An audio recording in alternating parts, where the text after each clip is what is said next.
नमस्कार दोस्तों, स्वागत है हमारा YouTube चैनल रफ्तार न्यूज नेटवर्क पर। दोस्तों, अगर आप हमारे चैनल पर नए हैं तो चैनल को सब्सक्राइब कीजिए, वीडियो को लाइक और ज्यादा से ज्यादा शेयर कीजिए। आज जो संविदा कर्मचारी आउट ऑफ सोर्सिंग कर्मचारी का जो हाल है, जिस तरह बंधुआ मजदूर काम किया करते थे, आज उसी तरह आउट ऑफ सोर्सिंग संविदा कर्मी का हाल है। उनसे भी काम करवाया जा रहा है और समय पर वेतन नहीं दिया जा रहा है। डाटा ऑपरेटर का उन्होंने परेशान होकर कुछ कहा है, आप इसमें देख सकते हैं।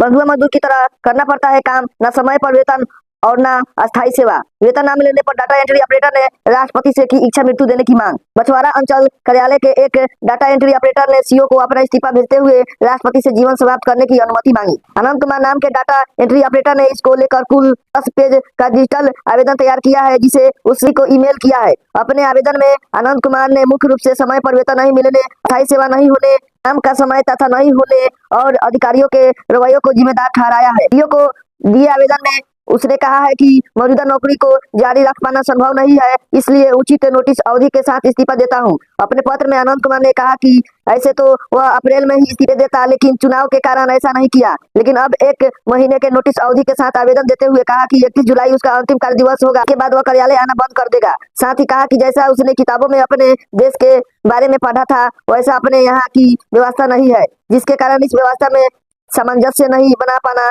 संभव नहीं हो पा रहा है।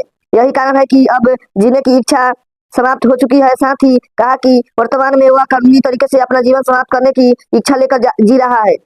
आवंटन के बाद भी महीनों कराया जाता है इंतजार। अपने पत्र में कहा कि वर्तमान की निर्दयी व्यवस्था में एक तरफ कार्यालय महीनों तक वेतन भुगतान के लिए आवंटन अनुपयोगी रूप से पड़ा रहता है, दूसरी तरफ अपने ही मेहनत की कमाई के लिए महीनों तक इंतजार करवाकर हमारी गरीबी का मजाक उड़ाया जाता है। इसके अलावा कहा कि मार्च क्लोजिंग के बाद नया आवंटन आने पर महीनों तक जिलों में आवंटन पड़ा रहता है, लेकिन जब तक हमारा संविदा कर्मियों का बंधुआ मजदूर होने का गंभीरता से एहसास नहीं करवा दिया जाता है, तब तक आवंटन को कार्यालय नहीं भेजा जाता है। नियंत्रित पदाधिकारी हमें अधिक छुट्टी स्वीकृत नहीं कर सकते हैं, लेकिन नौकरी ले सकते हैं। हमें आउटसोर्स एजेंसी का गुलाम बना दिया गया है। साथ ही कहा कि बिना किसी सक्षम प्राधिकार के हमें आउटसोर्स एजेंसी का गुलाम बना दिया है। नियम और संविधान को ताक पर रखकर बिना किसी सुनवाई के और बिना अपील का प्रावधान के सेवा शर्त में ही सेवा वापसी का गैर संवैधानिक अधिकारी नियंत्रित पदाधिकारी को दे दिया गया है। साथ ही कहा कि व्यवस्था में जन सामान्य से ज्यादा दिनों का अवकाश चाहिए। नियंत्रित पदाधिकारी सक्षम पदाधिकारी नहीं होते हैं, लेकिन जब नौकरी खाने की बात हो, इतने बड़े फैसले के लिए हमारे नियंत्रित पदाधिकारी ही काफी होते हैं। इसी तरह नौकरी देने की बात हो तो 2 स्तर का टेस्ट पास करने के उपरांत भी 2-3 साल इंतजार करवाया जाएगा। अब नौकरी से लात मारने की बात हो गई तो कोई भी संवैधानिक सक्षम पदाधिकार नहीं, कोई उचित वजह नहीं, कोई सुनवाई नहीं। नियंत्रित पदाधिकारी का जब मन चाहे एक पत्र लिखे और सेवा वापस कर दे।